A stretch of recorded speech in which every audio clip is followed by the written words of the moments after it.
it's like, okay, I'm this 5D, 6D, I don't know, multi-dimensional being, understanding all these different things and these synchronicities and all these different thought processes are linking up, and it's absolutely so much fun. But sometimes you're like, I would just like to like put on Netflix and not worry about not think about the symbolism and everything. Yes. However, I do have to say, being awake is like, I'm awake.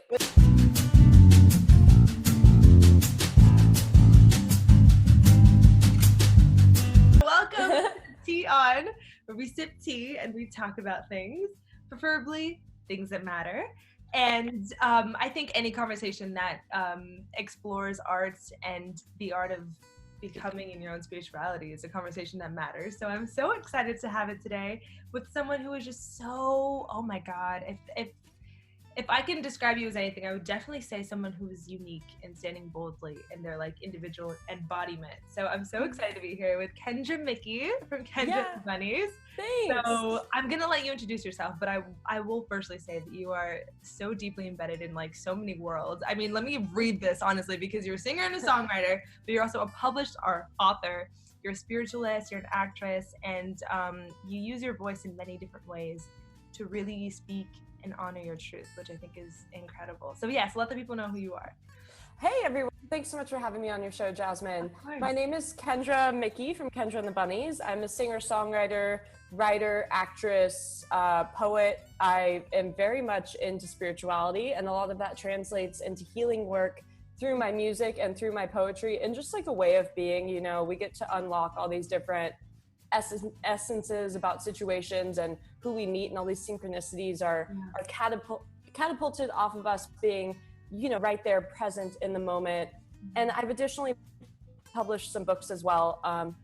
So like an artist who's really in touch with the psychic realms. Yes, which is incredible. And I think more and more as we go on, and what now is, I think there's going to be more artists like you being able to stand in their truth and feel empowered in their truth, and you're giving them permission as well. So first off, thank you, and second off, isn't it so exciting to kind of see where we're going as a collective? Yeah, it's interesting that you say that, because I was thinking about how there's so many universal truths that are spoken through in music, whether it's love life or breakup or friendships or fun, or just like, you know, it's Saturday night, it's fun. However, there's so much more than that. There's so much more to like a situation, the conversations you have, the people that you meet, the reason that you're going out on a Saturday, the reason that you're in that relationship. And so just kind of like opening up that portal and letting people peer into, oh yeah, I guess I understand that I went through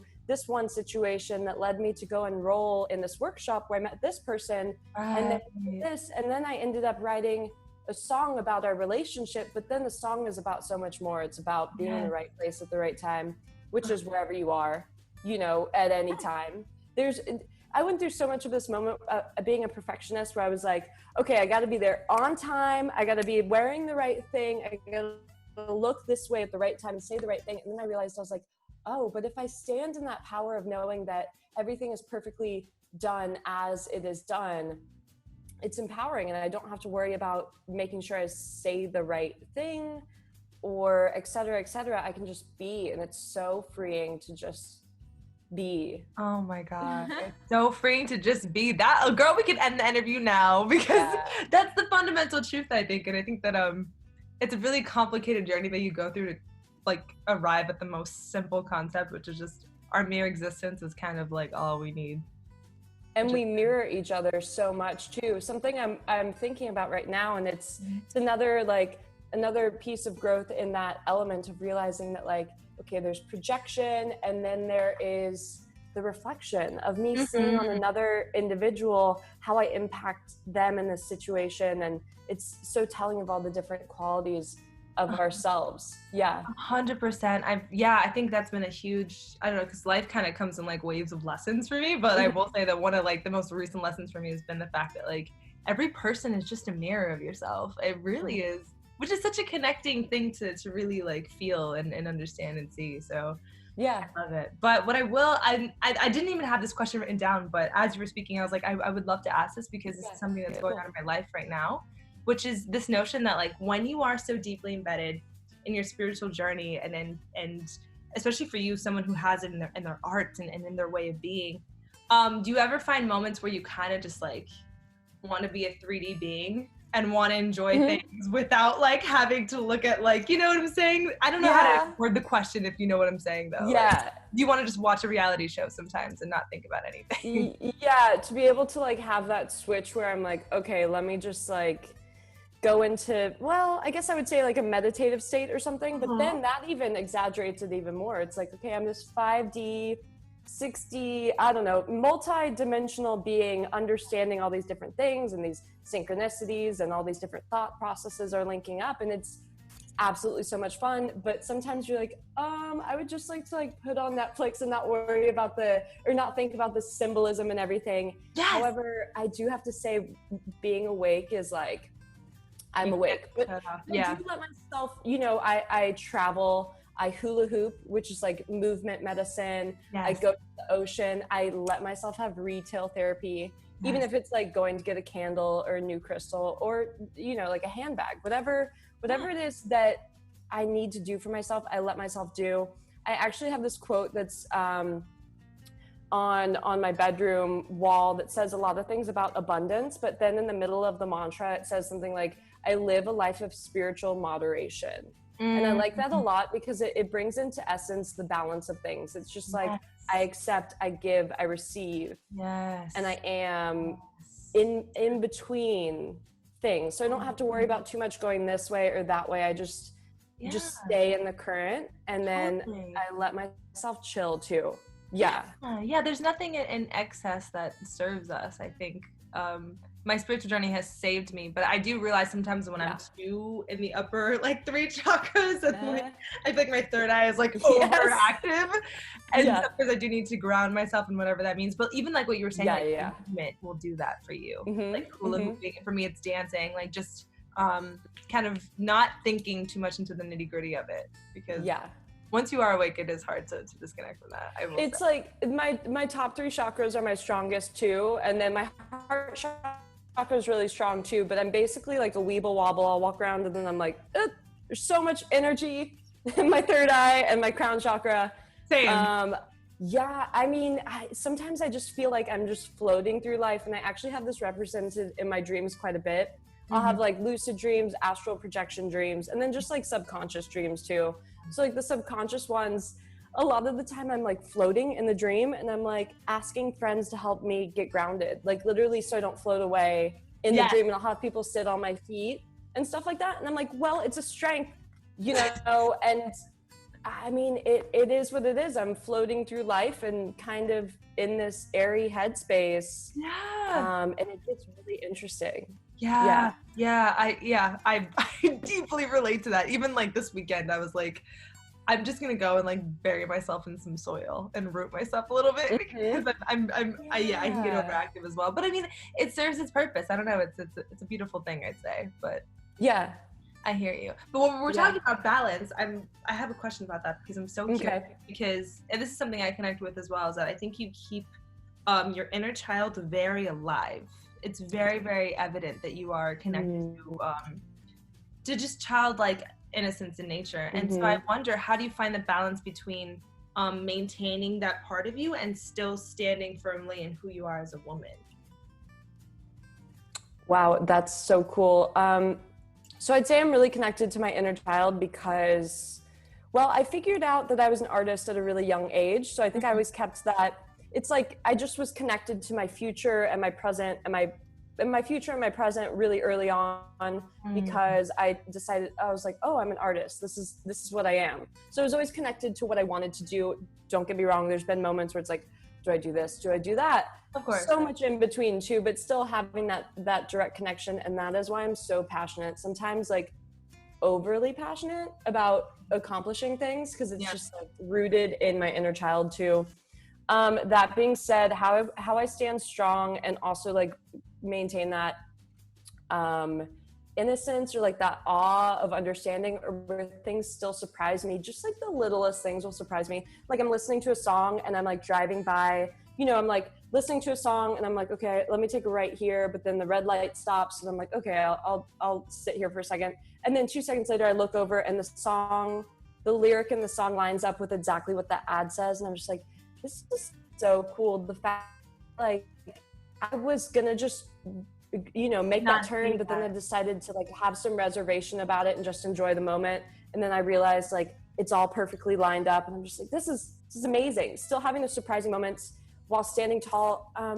I'd say by going easy on myself and realizing that life is a lot about play, and it's a lot about being the character of oneself, so it's like I have all these lines written in my head, like as far as like a script goes, and then there's like stage directions in between.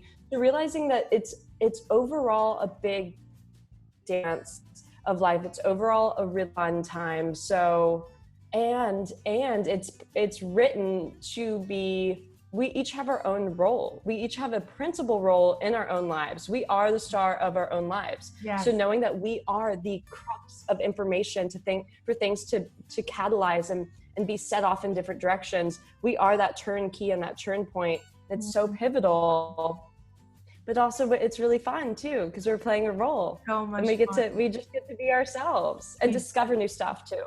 Oh my God, all of that resonated so deeply with me. And it's so easily accessible to me to just remain in awe of everything that is, which I think is in essence what it means to be connected to your inner child, right? Because that's what a kid is. A kid is just curious, and a kid is just ingesting everything and finding it new.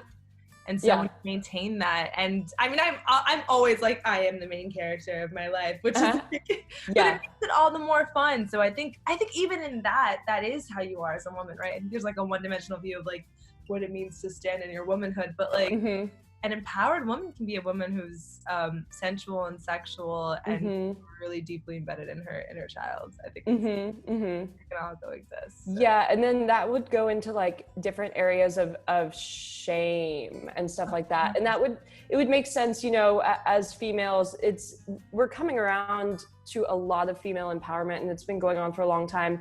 But as a female, I'll feel like, oh, is it like wrong that I like enjoyed that? Am I like a bad person? And I think that is by being connected to that innocence. So there is a little bit of conversation that I've been having with myself between those 2 points, and just saying it's okay. I mean, right? It's okay, but it's something that's natural. So I don't know, it's interesting. My friend's having a retreat, like a women's retreat, and I was wondering, I was like, should I apply to go? And I was like, I'll meditate on it for a while. I think I just answered that question that I should. Yeah. Have those females to have like, a desert trip and an experience of freeing ourselves with 10 other women and stuff like that. Oh my God. And there's something that's so healing about being with just a tribe of women, and like really seeing the different hues that we all come in, and how it all just kind of like means the same thing. So yeah, I think if this was a synchronicity that pushes you to do that, definitely. Yeah, for sure. But Yeah. what I'm so curious about is, what do bunnies and rabbits, what do they symbolize for you? Is it something that's deeply embedded, or is it just like, I like rabbits and like this is like... It's a little bit of both. Like, I mean, it stems actually pretty far back. So there's definitely some like symbolism of rabbits, like when I was younger, and some deep-rooted stuff like in individual personal stories. Like when I look back, I'm like, oh yeah, I remember that story on Easter. I remember I had this stuffed rabbit. So it does go back, but I would say like the main section of my life where I realized like, oh, this is a symbol that means a lot to me, was when I started to get into Alice in Wonderland in high school. I wrote a few papers on Lewis Carroll and like how Alice in Wonderland represents psychology and the mind and waking up. You go through like this dark tunnel and you're like, where am I? And then you like land and you're safe, and then everything's confusing. And you just kind of go through this wonderland of your own mind to realize who you are. But you do so by chasing your curiosity. Right. So the curiosity would be represented through the white rabbit.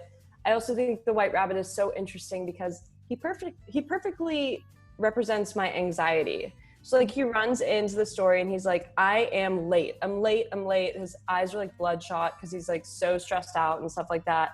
And I used to / now I've come up with a lot of tools, so I don't necessarily deal with anxiety on a day-to-day basis. But I used to deal a lot with anxiety, so that resonated with me. I was like, this rabbit like thinks he's late, but the whole story, the whole movie doesn't even start till he runs in. So he's in fact perfectly on time, and is the pivotal moment to start the story. So that caught my eye with like the White Rabbit.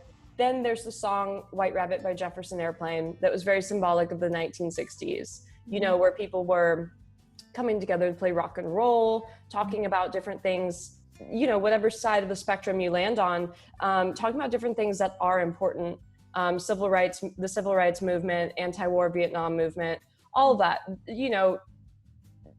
whatever your opinion is. It was a day and age where people were finally able to say, oh wait, I don't necessarily agree with this, or I have my own voice. Let's come together, and then at the end of the day, let's have a good time and listen to some rock and roll. So that was influential as well. Yeah. And then on the other end of the spectrum, you're getting the whole bunny story today. I love it. Exactly what I wanted. Awesome. So then the other end of the spectrum, I don't know, you said, do you ever just want to watch like reality TV?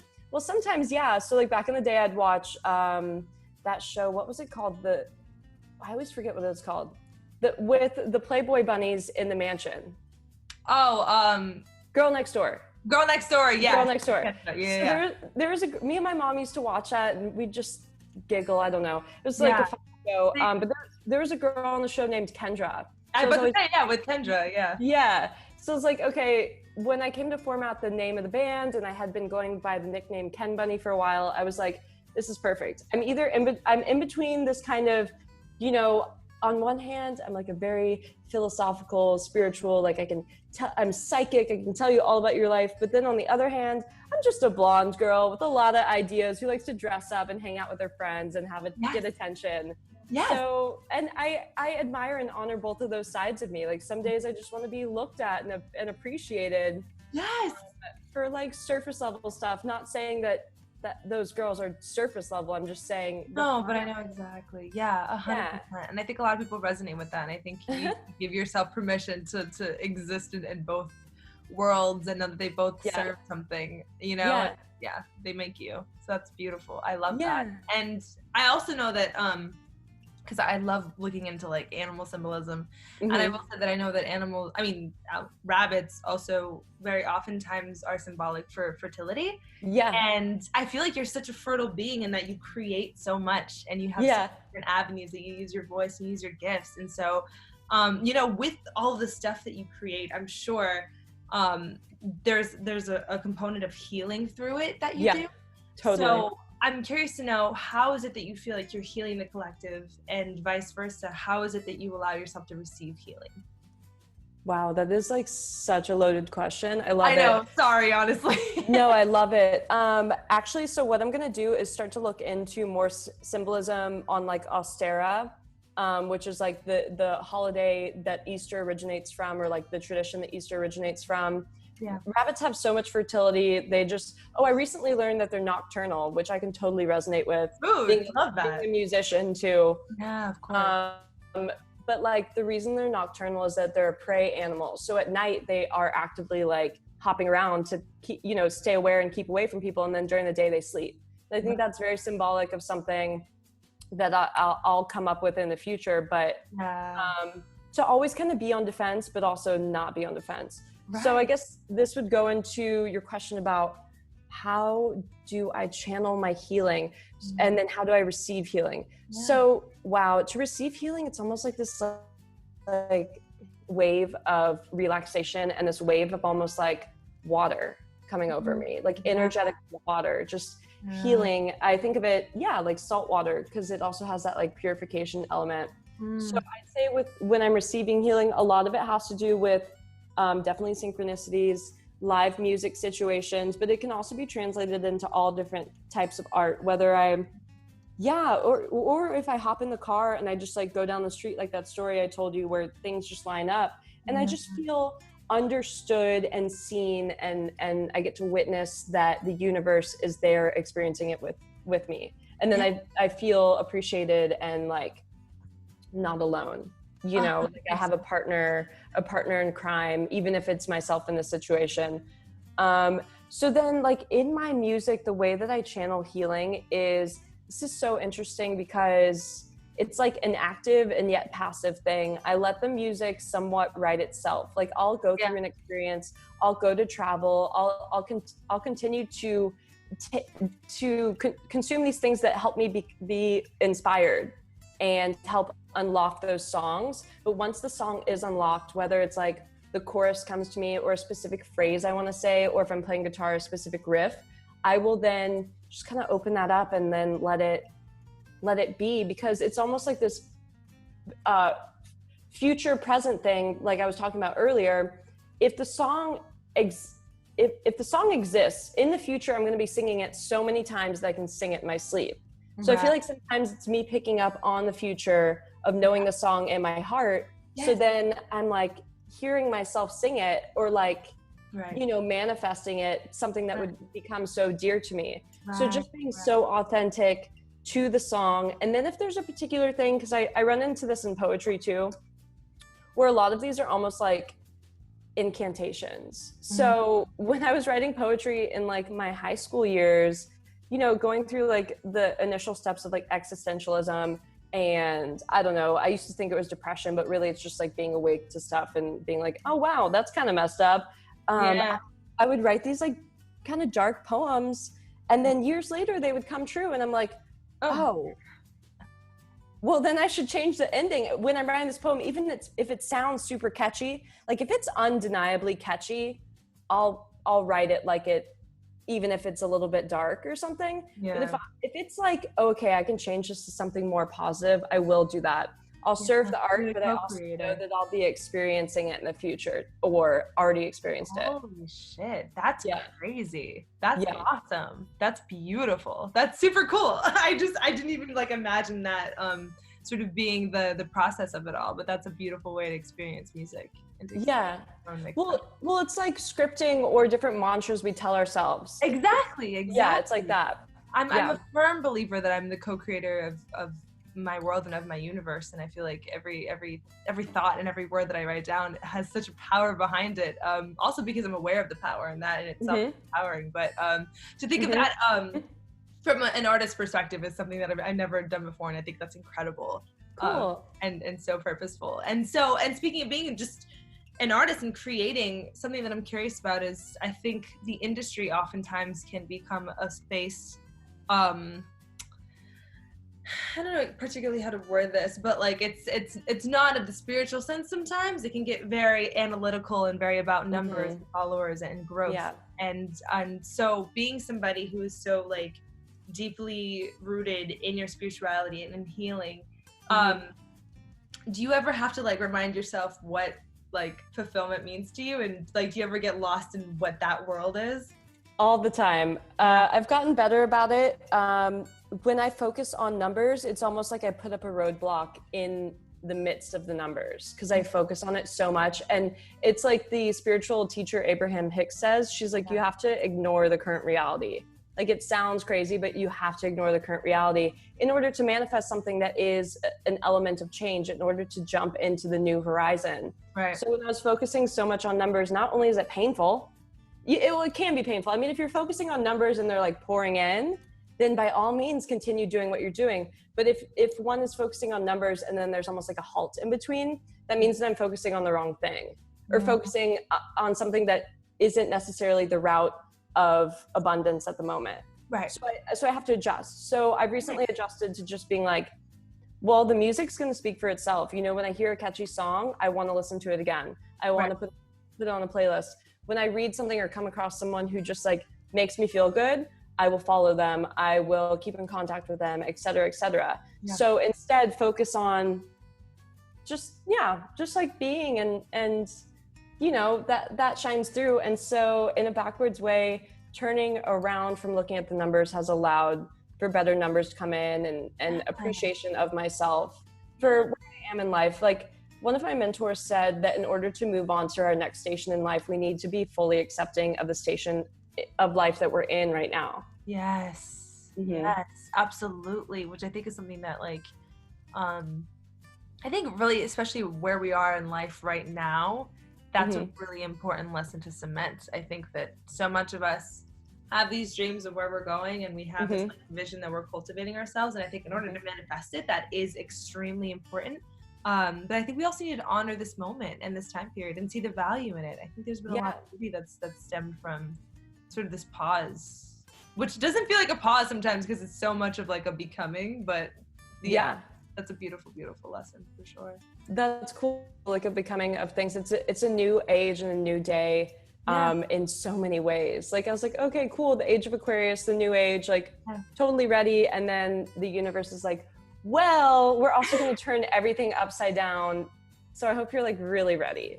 Like, I hope you know what that means. I know. I was going into this year, I was like, it's the year 2020 of clear vision. Like it's going to be like so seamless, and it was exactly what I expected to be in every way that I did not expect it to be. In that way. Right? Yeah, like I knew it would be change, but I just know this was how. But yeah. That is what it is. I'm interested to see on how I look back on this in like 5 years. Yeah, me too. I don't know how I'll look back on it, besides the fact that I'll be super appreciative of all the time and people that I've met, because I've been networking with people online, and it's like, would I have met you in 2 months, in 3 months? Would I have met you at all? Would we have connected? But we're all at home, so we're like, hey, what are you doing? Yeah, let's meet up. Let's do this podcast. Let's do this. Let's do that. Yeah. It's deepened my connection to humans, which is insane because I haven't been able to see any humans, but like the conversations and the presence that I've had and with the souls that I've been able to connect with. I mean, I don't even know if you and I, because I wasn't doing interviews like over the internet. I was doing them in studios, and so we're in different states, and so the fact that like I've been able to cultivate these connections, and I have such a deeper appreciation for like conversations and just the mere existence of humans. But I am very curious to see how we'll look back on it. I think it has its pros and its cons, darling. But that does lead me to, I think, the final question before, of course, I ask like what you're working on. But what do you see for just the collective, for what we're walking towards? What kind of world we're cultivating? Oh wow. Same. So much beauty in the moment. I think that there is so much. I'm so impressed with the calibration of everyone's minds and auras to one another. We are shedding off those fears while also accepting that we do have those fears. We're coming together by accepting the fact that we are divided. We're coming together by accepting the fact that we're in different places at the same time. Yes. And I'm really, really becoming keen to the fact that like, I am you, you are me, in different times and places, reflecting different things, having different upbringings. However, if I grew up exactly like you did, I would probably be very similar to you. And so it's like, I would do a lot of the same stuff that you would do. And so a lot of acceptance. We're very awake, and I think with this whole time at home where we've been live streaming, we've been consuming content, creating content, interacting with people all over the world. There's so much of a platform for voice to be shared, because it's like, before it was like a lot of stuff that's on the TV or Netflix or Hulu, which is a wonderful platform. Those are wonderful platforms to get messages out. But now there's even more ground for people, because like I go on to like Twitch, and there's like, I don't know, thousands or millions of people streaming and millions of people watching. And I go on to another streaming app that I use to perform music, and it's like there's like thousands of people on there. And then I go on Facebook, and there's like thousands of people on there. Like everyone is watching something, and we're all connecting. So the importance of everyone's individual voice and the acceptance of being unique individuals, like just the like sheer understanding. If we like describe it in like a subconscious way, there's one point and then there's another point, and there's almost like this like friction of like, we're the same, we're different, we're in the same space, we're different, we're in the same space. And there's kind of just this like comfortability of realizing that it's like, oh wow, it's just the sheer uncomfortability of realizing that we share space with something that's outside ourselves. Oh my God. Absolutely. And just like digital community is basically what you were touching on. And I feel like it's so empowering how a time that is like separated us has made us come so much closer. And and I think people should be empowered in their voices and use these platforms and not